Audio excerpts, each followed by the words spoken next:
Барлықтарыңа сәлем достар, мен есімім Алишер Зымжанов, және қазір менде жаңа видеоблог.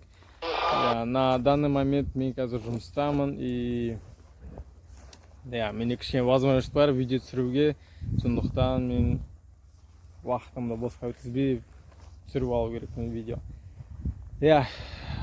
Последнее время мен негізі бір жыл бұрын, может 2 жыл бұрын мен уже жаңалық қарауды тоқтаттым деп айтсам да болады.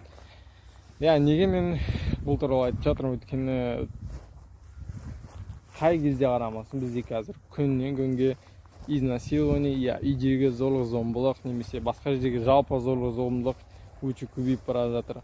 Бүгінгі видео осы туралы болады. Негізі қарап тұрсақ, күннен күнге, күнде осындай событиялар өте көп болып жатады, негізі қарасақ. Өте үлкен тақырып. Бұл туралы ойлана бастадым мен. Қалай бұл нәрсе, неге бұл нәрсе болады, неге бұл нәрсе бізде именно Қазақстанда көбейіп кетті. Қазақстан бізде ажырасудан әлемде 2-ші орында алып тұр. Неге біз осы жағынан бізде бұл нәрсе өте ауқымды болып кетті деп менде көптеген сұрақтар болды. Мен ойланып көрдім. Жауабы бұның көп жерде, жоқ, мен жауабын чуть позже айтамын.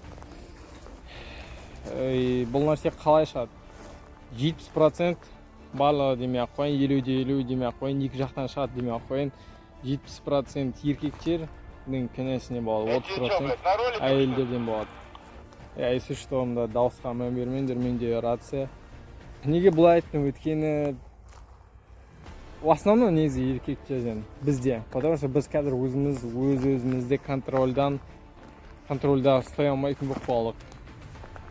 Бәрі сондай болып қалдық. Бірден ашуланып кетеміз, барлығын мибен саралап, ойланып жасамаймыз бір нәрсені. Резко эмоция бір нәрсе келеді, бір жағдай болып қалады, біз оны көтере алмаймыз, и бірден сразу біздің кейін өкінетін бір әрекеттерге даже жалғастырамын. Әйелдерде 30% неге? Өйткені барлық нәрсе ол бір жақта болмайды, ол факт деп айта аламын. 30% неге? Өйткені әйелдердің бір минусы, олар внимание жақсы көреді қатты. Сондықтан кейбір әйелдер, кейбіреуі немесе қыздар дейміз, олар прям ашық киінетіндер бар. Ашық киінгендіктен олар внимание аудартады барынша олар аудартады. Мен оны, конечно, оларды демеймін, но олар барынша өзіндеріне скромно солай киініп жүргені абзал болады. В основном, конечно, ер адамдар бұл жерде виноват болады. Өйткені, может қызықтырар, бірақ біз өзімізді контрольда ұстауымыз керек максимально. Бізге уже әлсіздік танытуға болмайды. Ары қарай жалғастырамын. Осындай бытовой проблемалар, бұның көбісі негізі қайдан шығады? Проблемалар бұл адамдардың өздеріне байланысты. Яғни в основном еркектерге. Неге еркектер? Өйткені олар отбасын асыраушылар. Ал бізде қазір көп еркектер, жалпы адам ретінде көп адамдар өз-өзін білмейді, өз-өзін танымайды, өзінің не қалайтын өмірде қандай мақсаттар көбісі білмейді негізі. Нақты таппаған. Сондықтан адам өзінің бағытын, мен бұрынғы роликтерімде, видеоларымда айтқандай, өзінің бағытын білмегендіктен олар по течению, ағыс бойынша әркімге еріп кете береді. Мен бұл жас кезден, подростық кезден бастап үлкен жасқа дейінгі кезеңді айтып отырмын. Бұл кезде окружение үлкен влиять етеді. Сенің ары қарай өмір жолын қалай етеді, соған окружение үлкен септігін тигізеді. 2000 years later. Достар, видеоны жалғастырамыз. Бұл жалғасы. Өйткені сол кезден кейін менде жұмысым көбейіп кетті, сондықтан менде особо уақыт болған жоқ. Бүгін мен тағы да посттамын, маскадамын бүгін. иә енді осы әңгімені жалғастыра берейік сонымен окружениеде ол адамның окружениесін сол адам окружениесіне қарай өзгере беретін болады кейін ол еркек. Өйткені окружение қатты влиять етеді. Сен қазір кімсің, не істеп жатырсың, достарың қандай, соның бәрі оған влиять етеді. Мысалы сенің достарың ішетін болса, скорее всего сен тоже ішуі мүмкінсің. Сенің достарың тренировка істейтін болса, сен де спорттан жақсың. Сенің достарың бургер жеп, либо пиво ішкенді жақсы көрсе, онда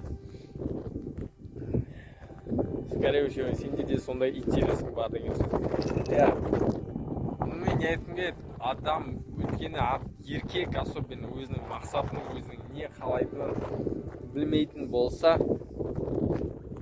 по течению кетіп кейін ол өзін терять етеді, өзін жоғалтады. Өзінің өмірінің мәнін, өмірлік бағытын жоғалтады. Ал ол оны жоғалтқасын, допустим, и оның семьясы бар. И вот, оның семьясы бар, да, допустим. И ол жаңағындай еркек үйленді, бірақ ол өзінің жаңағы целдарын, мақсаттарын білмейді, өзін таппаған, достары бар, развлечениеға тартатын. Пример алайық, да, осындай. И не болады со временем? Со временем оның достары көп тарта бастайды өзіне, қыдыруға, клуб, анда-мында, развлекуха, сондай нәрсеге тарта бастайды. И ол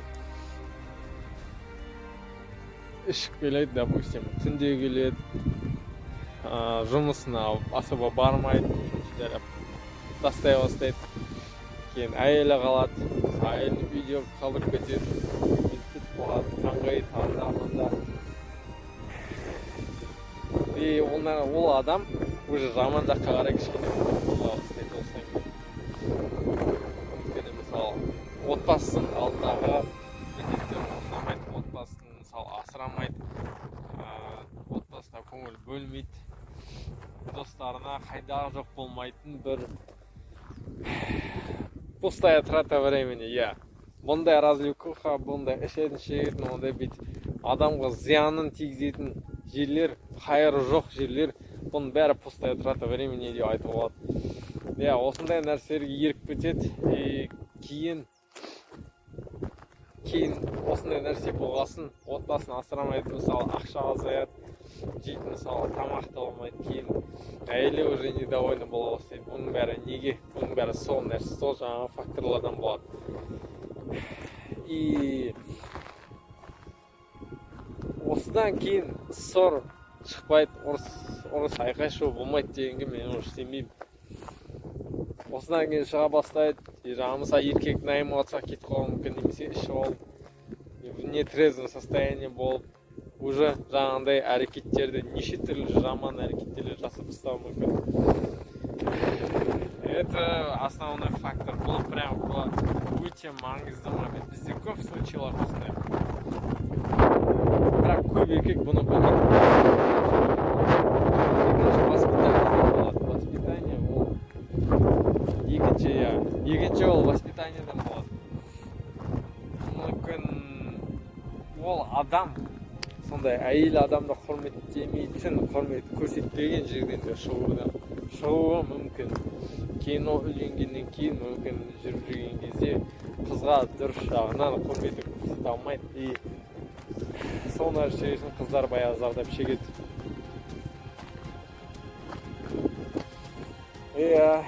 Айналып келіп бұл примерно екі мысал айттым деген болуы мүмкін. Бірақ бұның екеуін де бір алып қарасақ, бұл примерно өз-өзін танымау, өз-өзін зерттемеу, өзінің жолын білмеу, өзінің миссиясын, еркектік миссиясын білмеу дегеннен келеді. Мүмкін біреу бұнымен келіседі, мүмкін біреу бұнымен келіспейді. Енді мысалы ойлап қарайық, ер адамда өзінің миссиясы бар, да, өзінің жолы бар. Мысалы айтады, мен бизнесмен болғым келеді, мен спортта мықты болғым келеді, спортивное тело, качок болғым келеді дейді. И семьясын құрады, отбасын асырайды дейді. И сол нәрсемен ол жұмыс жасайды. Мысалы тренировка залына барады, бизнесмен айналысады, отбасын асырайды. отбасын асырайды, өзін өзгертеді. Мысалы сол нәрсе үшін мысалы залда да мысалы качок болу үшін бұл оңай емес. Сен барлық изучать етесің, саған білім керек, тренировканы қалай жасау, дұрыс техникамен жасау, дұрыс тамақтану, дұрыс ұйықтау, сен соның барлығын зерттейсің, изучать етесің. Бизнеста да ол уже үлкен әңгіме, олда да барлық жақты зерттейсің, конкуренттарды әртүрлі и так далее. И бұл адам, бұл ойланатын адам бұл табылады, ойлап қарасаң. Білім іздейтін адам, ойланатын адам.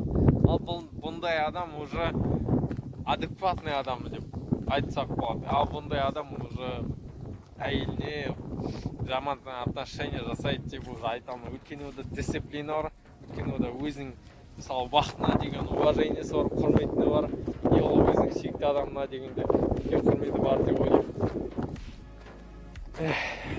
Иә.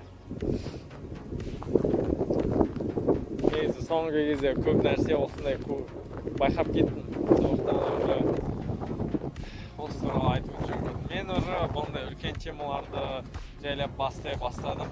Өйткені бұл не могу не молчать просто. Уже құрып отыра да алмаймын. Негізі ішінде көп нәрселер бар.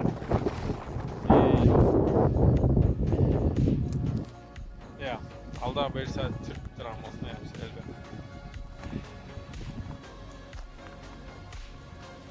Сонымен қорытындылап айта келе, еркектер қауымына особенно достарым, бауырларым барынша өзгерейік, барынша мықты жаққа өзгерейік. Іздейік өзімізді, білмейміз де, не қалайтынымыз, көп адамдар сөйтіп адасып ізденейік, любой нәрсені пробовать етіп көрейік. Кейін одан ішкі жан дүниемізге жұмыс жасайық. Бұл нәрсе бізге ұнай ма, бұл нәрсе маған келе ма деген сияқты. Менің өмірлік призмам осы нәрсе ма деп.